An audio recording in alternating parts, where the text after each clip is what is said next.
I made Twilight Better, a journal by Amish Queen. I had the weirdest fucking dream last night, and it was glorious. So, for my first completely trippy, bizarre adventure dream of the year, I dreamed about Twilight. But I made it better. And just to let you know, I'm not necessarily a fan of the series since it got latched onto by all the stupid, squeeing Sparklepire fangirls. But I don't hate it either. I'm on the fence. So now that we've established this, I shall begin. This dream opens with me and Bella's point of view. I'm sitting in the lunchroom eating. I think I'm eating a bagel. I have no idea what the relevance of this bagel has, but there you go. And Edward's sitting across from me not eating. Because he's a vampire. Or he's secretly anorexic. Whatever. And then Jacob walks up with his lunch and he's all, "Oh, hi, Bella. I just transferred to your school to be with you." And Edward is all, "Well, this is about the time where I bounce. Later." And I'm all, "'Kay." And then the point of view changes to me and Jacob. I mean, I'm literally myself and Jacob at the same damn time. And then my AP Lit teacher shows up since she's miraculously substituting at this random high school in rural Washington, and she's all, "Oh, hi, Jacob/Amanda. You're in Class C, so today you have to clean up after lunch. Your job is to clean the obnoxiously large pink tubs." And I'm like, oh, balls. So I say goodbye to Bella, and then I'm completely Jacob instead of a Jacob-me hybrid, and Jacob goes looking for the obnoxiously large pink tubs that serve no purpose whatsoever in lunch. But first he goes into a secret dark room to find the mythical creature that his wolf pack and himself discovered in the rural Washington forest. And there's a lot of epic build-up as he searches desperately for the creature he has hidden away. He lists its awesome powers in fearful form, and what great the wolves can accomplish against the vampires using its fearful power. A great shadow emerges from the room, revealing a tiny kitten. And I'm like, "Aww!" And Jacob is like, "Ah!" And then we cut to Bella's point of view again, and she's remembering Edward gave her these weird clues to go to the computer lab and get on this weird RPG that's basically just you making an avatar of yourself and wandering around a field/forest. So it's like Farmville, only with better graphics. And a forest.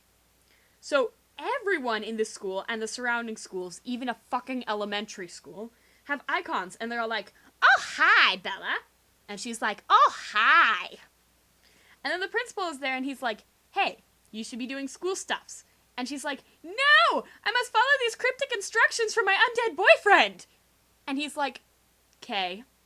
So I follow Edward's cryptic instructions to a random forest where he meets me, and he's all like, "Follow me!" And I'm like, "Squee!" And then it cuts back to Jacob's point of view, and he's late for class because he spent so much time farting around with the kitchen, and it's still at my kitchen sink, watching the goddamn pink tubs of death that serve no purpose whatsoever. And he's bitching about them serving no purpose whatsoever when this tiny adorable kitten on the counter who proceeds to turn into a sexy naked Bishonen with long flowing hair. I don't know where this is going, but I like this turn of events. So, back to Bella's weird RPG game where all the Cullens have made avatars and are now having a picnic with her and a giant tree. And she's like, "Hey, you guys can't eat." And they're like, "We're in a computer game, which is why Edward told you to meet us here so we could have a picnic together." And she's like, "Oh yeah, huh. Well, bon appetit." And then these 4 giant red phoenix-like birds show up and Bella's like, "WTF are those, Edward? Kill them!" And he's like, "'Kay." And he flies up into the air to kill the birdies, and his dad is like, "No, Edward, you can't kill them because the 4 birds join together to form a Native American god that gives the werewolves their morphing powers." And then they go to the sky and start glowing golden, and then they go boosh! And then they're done forming together. The song starts playing all badass like, and yes, it was this song. I'm dead serious. And I'm like, fuck yes. Fuck yes. What the fuck is going on? I don't even know, but this is fucking awesome. So then this giant awesome kaiju of awesomeness bursts from the golden light, and the Cullens are all like, "Behold the great bird of the Native Americans." And I'm like, screw Bella. It kind of looks like the traditional Japanese creature Ho-Oh, or like a kaiju, and they're like, "STFU, Bella, you're ruining it." And I'm like, "'Kay." And then it's back to Jacob, but this time I'm not seeing it through his point of view, but it's like a very excellently made porno. because the sexy Seimei cat has started to bang him.